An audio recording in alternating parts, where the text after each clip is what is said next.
Sagittaire, bonjour à tous et bienvenue sur cette chaîne. Je suis très heureuse de vous retrouver et j'espère vraiment que tout le monde va bien.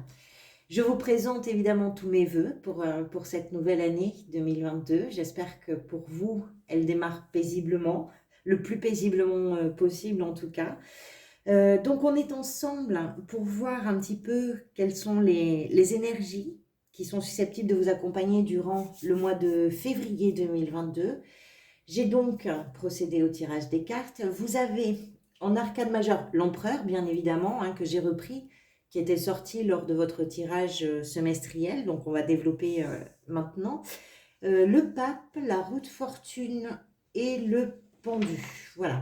Ensuite, vous avez pas mal d'épées et pas mal de deniers. Il y a une coupe au milieu et il n'y a pas de bâton. Donc on est vraiment sur, peut-être pour vous, sur un mois où vous vous posez des grandes questions pour vous réaliser, pour savoir un petit peu de quoi vous avez envie, comment vous avez envie de vous engager, dans quoi. Donc on va voir tout ça. L'énergie qui vous accompagne durant ce mois de février, c'est l'énergie de l'empereur. Alors l'empereur, c'est vraiment le désir, l'envie de consolider quelque chose, de stabiliser quelque chose, de construire quelque chose. C'est l'idée que vous avez envie d'affirmer votre autorité par rapport à ce que vous êtes en train de vivre, par rapport à vos choix. C'est de prendre le pouvoir, mais avec cet empereur, on est toujours dans une perspective d'évolution, de réalisation de soi. Donc c'est prendre vos responsabilités, avoir envie de construire et de vous comporter également comme le souverain. Peut-être que certaines choses vous ont échappé dans ce que vous vivez professionnellement, émotionnellement, je ne sais pas. Peut-être que vous en êtes à un moment de votre vie où les questions qui se posent aujourd'hui à vous nécessitent de votre part des réponses qui sont fortes et que ces réponses fortes n'appartiennent qu'à vous et que ce sont ces réponses-là que vous allez peut-être pouvoir vous apporter durant ce mois qui vont vous permettre justement de comprendre que vous êtes le maître de votre vie et que c'est à vous aussi de vous positionner parce que c'est en vous positionnant dans ce que vous vivez que vous allez vous permettre de vous ouvrir des portes peut-être différentes. Alors, dans votre état d'esprit, vous avez la 8 d'épée avec le pape. Euh, la 8 d'épée avec le pape, j'ai envie de vous dire en quoi est-ce que vous croyez? Qu'est-ce que vous voulez en fait? Il est possible que vous soyez en train là de traverser une période qui fait que vous êtes en train de vous questionner vraiment, très profondément, sur ce que vous êtes aujourd'hui, ce que vous avez déjà construit, ce que vous avez peut-être raté, ce que vous voulez, ce que vous avez aussi envie de transmettre, voire ce que vous avez envie de transgresser également.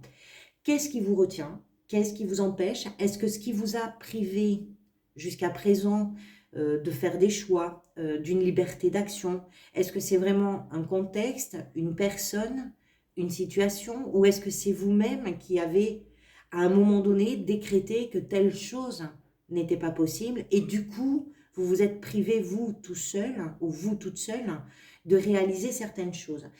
Le pape, il nous indique également que le pape, c'est une énergie de foi. Alors, ça peut être, oui, bien sûr, la foi religieuse, mais pas uniquement. C'est vraiment en quoi est-ce que vous croyez? Qu'est-ce qui fait que sur un projet professionnel, par exemple, sur une relation, dans une relation, par exemple, puisqu'avec le pape, il est question aussi, par exemple, d'un engagement d'amour, donc un mariage, un pacte, donc ça peut être relationnel, tout ça. Qu'est-ce qui fait que vous croyez dans quelque chose? Qu'est-ce qui fait que vous croyez dans le projet? Qu'est-ce qui fait que vous croyez en la relation? Et qu'est-ce qui fait, en réalité, qu'est-ce qui fait que vous avez plutôt jusqu'à présent utilisé le canal intellectuel plutôt qu'émotionnel pour conditionner certaines choses? Donc, vous êtes en train, justement, là, de comprendre que vous avez envie que les choses s'ouvrent davantage à vos émotions. Pourquoi? Parce que vous avez besoin de prendre soin de vous. Et prendre soin de vous, c'est quelque chose qui ne se joue pas dans la tête, c'est quelque chose qui se joue avec votre cœur. Donc, avec ce pape, on a cette énergie de bienveillance, on a cette énergie de protection, C'est un sage en fait le pape, c'est quelqu'un qui est très juste, c'est une maturité, il représente vraiment une très grande maturité et cette maturité-là, ben, elle agit vraiment comme un guide. Donc il est possible qu'à force d'avoir traversé tout un tas de méandres et de vous être senti toujours, ou en tout cas dans certaines situations, dans certaines circonstances, relations, je ne sais pas, de vous être ressenti bloqué, c'est quelque chose qui vous a sans doute malmené. Je dis ça parce qu'ici, on a quand même la 9 d'épée, il y a quand même pas mal d'épées. Vous visez à y voir plus clair, mais vous vous êtes peut-être pris les pieds dans une analyse qui n'était pas forcément si claire que ça et qui a eu tendance à vous piéger plus qu'à vous ouvrir vers quelque chose. Donc des grandes questions, je pense, pour vous sur ce mois de février. Qu'est-ce qui vous a conduit vers ça?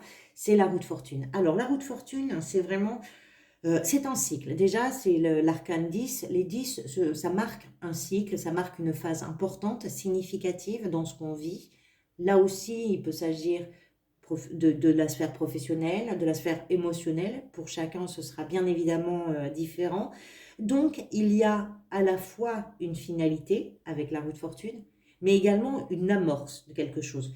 Cette roue, elle nous indique que la vie a pu mettre sur votre route quelque chose qui peut représenter qui peut représenter, non, qui peut correspondre à un coup de chance, à un coup de pouce, en tout cas quelque chose qui vous a donné l'occasion justement de reprendre la main, de comprendre ce qui était peut-être pas finalement quelque chose de bien pour vous, mais qui était peut-être maltraitant pour vous, qui vous permet également de reprendre confiance, de reprendre foi en quelque chose. Et donc, il y a l'idée, si vous voulez, avec cette roue, qu'il y a une situation qui prend fin, évidemment, mais surtout quelque chose qui s'ouvre, une nouvelle page qui s'ouvre, une nouvelle foi peut-être, une nouvelle croyance peut-être, une nouvelle idée, en tout cas quelque chose qui va éveiller en vous une envie, un besoin d'un engagement qui va être sincère et qui ne va pas vous brider. Voilà, qui ne va pas vous brider. Pourquoi non, ça c'est pourquoi. Qu'est-ce que vous voulez? C'est la 4 de denier. Alors, la 4 de denier, ce qu'elle raconte ici, c'est que vous voulez être prudent. Vous savez peut-être pas exactement encore vers quoi vous allez. Donc vous avez envie, je pense, de protéger ce que vous avez déjà construit, ce que vous avez déjà cru. Vous pouvez, c'est pas, si vous voulez, on n'a pas la tour qui vient mettre un grand coup de pied dans quelque chose qui était là depuis longtemps. C'est pas ça qui se passe. C'est que vous êtes en train vraiment de questionner, de vous questionner. C'est une étape assez importante pour vous, mais dans ce questionnement, vous avez besoin de mettre à l'abri, de protéger quelque chose qui est important pour vous. Alors pour certains, avec les deniers, on est dans la matérialité, donc ça veut dire que vous avez peut-être envie de mettre à l'abri votre situation financière, de prendre, en tout cas d'y être attentif, votre confort de vie. Mais avec les deniers, on n'est pas que dans la matérialité, on est aussi dans tout ce qui peut avoir de la valeur pour soi. Donc, je pense que vous n'avez pas envie de rater les choses. Vous craignez peut-être de rater quelque chose. Vous n'êtes pas encore très sûr de vous, par exemple, c'est possible. Vous n'avez pas envie de vous tromper. On voit qu'avec l'empereur, vous voulez vraiment sécuriser quelque chose. Vous avez envie de croire en ce que vous faites. Vous avez envie de croire en choses. Donc, il y a peut-être un risque, en tout cas vous envisagez vous peut-être un risque, et la vie en plus vient de vous apprendre que tout peut commencer à l'endroit où quelque chose est en train de s'arrêter. Donc, ce qui va vous aider dans tout ça par rapport à ce que vous voulez, c'est la 7 de denier, c'est-à-dire de faire le bilan. La 7 de denier, c'est une carte d'évaluation. On comprend ce que l'on a déjà réalisé. Avec cette 7, il y a déjà du travail qui a été fait. Ce travail-là, si vous en êtes, ce qui vous aide, c'est de faire un bilan, c'est parce que vous avez cette envie d'évolution, cette envie de transformation, cette envie aussi d'aller au-delà de là où vous en êtes aujourd'hui. Donc, c'est vraiment comment je pourrais dire, une évolution. Vous êtes toujours dans cette perspective d'évolution. Qu'est-ce que vous êtes capable, là, aujourd'hui, de regarder en face? Qu'est-ce qui vous permet aujourd'hui d'avoir confiance, d'avoir une foi dans ce que vous êtes en train de réaliser? Voilà, c'est de faire un petit peu le point, de comprendre ce dont vous disposez, ce que vous n'avez pas, ce qu'il vous manque, ce que vous devriez faire. C'est de comprendre tout ça qui va vraiment vous aider. Ça va d'autant plus vous aider que dans le défi, vous avez la 7 d'épée. Alors, je note quand même qu'on a 2 7. Le 7, c'est un nombre, c'est un chiffre de triomphe, de réussite, mais pas d'une réussite qui tombe du ciel comme ça. C'est une réussite à force d'efforts, à force de combat, à force de sacrifice aussi, et également une réussite parce qu'on arrive à relever les défis. Donc 2 fois 7 plus l'idée que c'est dans le défi, ça veut dire que vous êtes tout à fait capable de relever le défi. Avec cette 7 d'épée, on est davantage sur une carte de ressenti. Euh, je pense que votre défi, c'est de ne pas chercher d'échappatoire. Cette carte, c'est une énergie, souvent, on dit de tromperie, de mensonge, un petit peu de manipulation. Donc, je pense que votre défi, bah, c'est déjà de ne pas vous mentir à vous-même. Si vous faites le bilan, soyez honnête. Soyez honnête sur ce que vous avez déjà réussi à construire. Soyez honnête sur ce qui vous a bloqué, mais qui n'était finalement que dans votre tête, qui n'était pas forcément une réalité ou la faute de quelqu'un d'autre. Donc, votre défi, c'est de bien vous rendre compte quelles sont vos parts de responsabilité à vous dans ce qui s'est peut-être passé ou dans ce qui pourrait se passer. D'être honnête aussi dans ce en quoi vous croyez, de comprendre que ce que vous avez, même si ce n'est pas quelque chose d'extraordinaire, ce que vous avez, c'est bien là, et de ne pas fuir le risque, même s'il y en a un, même si vous l'évaluez, de ne pas fuir le risque. Donc votre défi, c'est de ne pas vous mentir et de ne pas aussi, je pense, retomber dans les pièges que vous aviez déjà construits. Ça, ce sont aussi des modes de fonctionnement qui ne sont pas toujours évidents à défaire, à démanteler, parce qu'une fois qu'on a pris une façon de fonctionner, et on est tous pareils, hein, je m'inclus vraiment dans ça, on a une façon de fonctionner, et quand on se rend compte que cette façon de fonctionner n'agit pas vraiment comme on pourrait l'espérer, avant de pouvoir revenir en arrière, avant de pouvoir désamorcer cette chose-là en nous, c'est compliqué parce que les questions qu'on doit se poser amènent des réponses qui sont parfois un petit peu difficiles aussi. Donc, c'est aussi sortir de la zone de confort. Ce que me raconte également cette 7 d'épée, c'est que vous avez vraiment envie de vous en sortir seul, mais n'hésitez pas à demander de l'aide parce qu'avec le pape, on a l'idée aussi que vous n'êtes pas forcément seul. Donc, n'hésitez pas, même si vous avez un très grand, très fort désir d'indépendance, peut-être qui est décuplé parce que vous vous êtes senti bloqué à un moment, c'est possible. Mais ce désir-là ne doit pas devenir un nouveau piège. Voilà, le défi est là. Au niveau professionnel, alors, dans la sphère professionnelle, vous avez la 9 d'épée. La 9 d'épée, je ne vais pas vous mentir, hein, c'est une énergie qui pèse un petit peu parce que c'est une énergie de cauchemar, d'angoisse, d'insomnie. Je pense qu'au niveau professionnel, peut-être que là, vous avez une préoccupation qui fait que vous ne savez pas vraiment vers quoi vous allez. Peut-être que le risque ici, c'est quelque chose qui vous fait peur, parce qu'avec cette 9, on a des peurs. C'est d'ailleurs ces peurs qui vous ont bloqué à un moment donné. Peut-être que vous avez eu peur de perdre une sécurité, de perdre de l'argent, de perdre votre confort. En réalité, ça se passe beaucoup dans la tête comme la 8 d'épée. Quand on regarde ce qui vous aide, qui est de faire le bilan, alors vous inquiétez pas parce que vous avez quand même, je tiens quand même à le dire avant qu'on aille plus loin, vous avez ici quand même 2 très belles énergies qui sont des énergies de vallée, qui sont des énergies de désir, de démarrage, de nouveau départ et qui sont vraiment des énergies très fortes aussi. Donc vous n'êtes pas simplement submergé par des angoisses, mais ces angoisses-là, il faut les maîtriser, il faut les gérer. Les maîtriser, c'est difficile, mais au moins les gérer. Et peut-être que là, sur le mois de février, elles sont pour vous envahissantes et que c'est peut-être aussi ce qui fait que sur ce mois de février, vous avez envie de reprendre la main.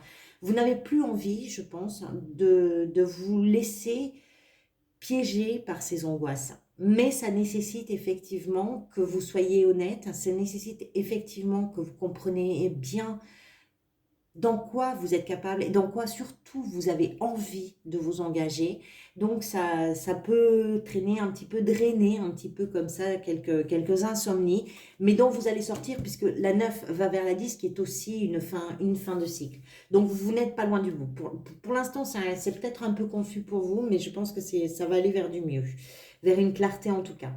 Dans la sphère émotionnelle, vous avez le pendu. Alors, le pendu, ça peut représenter plein de choses. Ça peut représenter, si par exemple, il est question pour vous, depuis le début, de quelque chose qui est émotionnel, qui peut être relationnel, avec le pape, on peut être dans l'idée ou dans une notion de mariage, de pax, de contrat, d'amour en tout cas. Peut-être que vous avez besoin de faire une pause, c'est possible. Peut-être que vous avez besoin juste de regarder. Alors une pause, ça ne veut pas dire se séparer. Ça peut simplement vouloir dire que là, d'ailleurs que vous soyez célibataire, si vous êtes célibataire séparé, c'est que là, vos préoccupations actuelles sont telles que ça vous occupe pas mal de place dans l'esprit. Du coup, vous n'êtes pas forcément en train de vous investir dans la relation amoureuse, dans vos relations. Ça peut être amoureux, mais ça peut être amical, ça peut être... voilà, c'est toutes les relations en général. On est dans la sphère émotionnelle, mais ça peut correspondre à toutes sortes de relations, bien évidemment. Ça peut vouloir dire aussi... Alors, le pendu, c'est quand même une relation qui est sincère.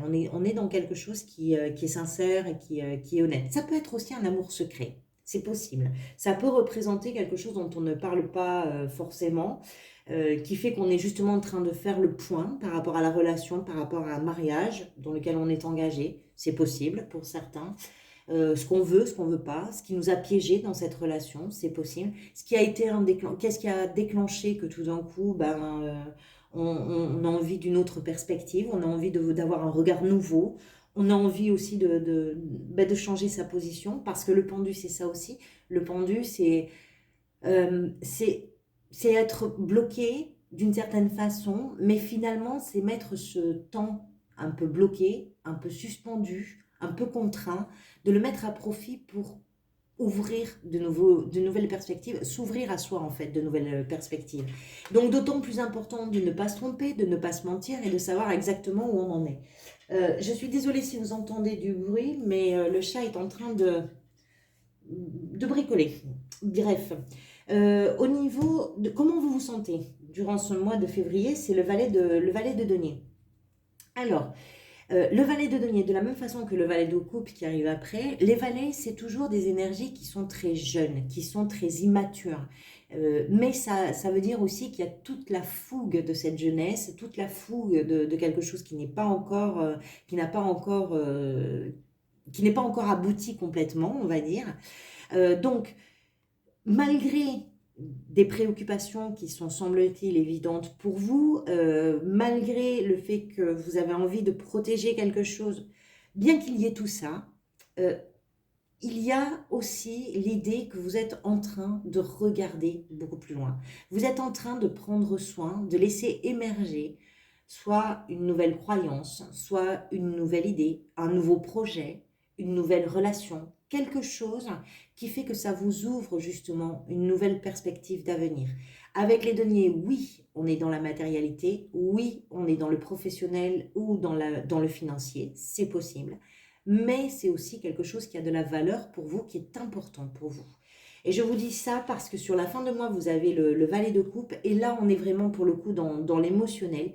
Donc, vous êtes en train vraiment de prendre soin d'un rêve. Les coupes, c'est ce qui correspond à ce que notre cœur désire. Ce valet en particulier, c'est un personnage qui est capable de rêver et qui est capable de rêver de ce qui fait battre son cœur et qui n'a pas peur justement de s'engager, d'écouter son cœur, d'aller vers ce qui lui fait vraiment envie, ce qui le fait vraiment, véritablement rêver. Donc finalement, au milieu de certaines considérations qu'on peut dire préoccupantes pour vous, de certaines craintes aussi, vous êtes en train, je pense, sur ce mois de février, de déverrouiller certains cadenas qui vous ont un petit peu maintenu dans telle direction ou dans telle autre, ou dans telle relation ou dans tel travail, je ne sais pas. Vous êtes en train de déverrouiller tout ça, ce qui fait que c'est peut-être pas si simple, mais que pour vous, ça agit vraiment comme un déclencheur d'ouverture d'esprit, d'ouverture de cœur et d'une énergie très nouvelle à entrer dans quelque chose qui est très nouveau pour vous. Voilà, on arrive au bout de cette vidéo, donc j'espère qu'elle correspondra peut-être à ce que vous vivez. Merci pour tous vos engagements. Vous savez qu'ils sont très importants pour la chaîne, pour moi du coup. Donc merci pour vos commentaires, pour vos likes, merci pour vos abonnements. Je vous retrouverai très bientôt pour d'autres vidéos et puis en attendant, prenez grand soin de vous et merci pour tout. À très bientôt.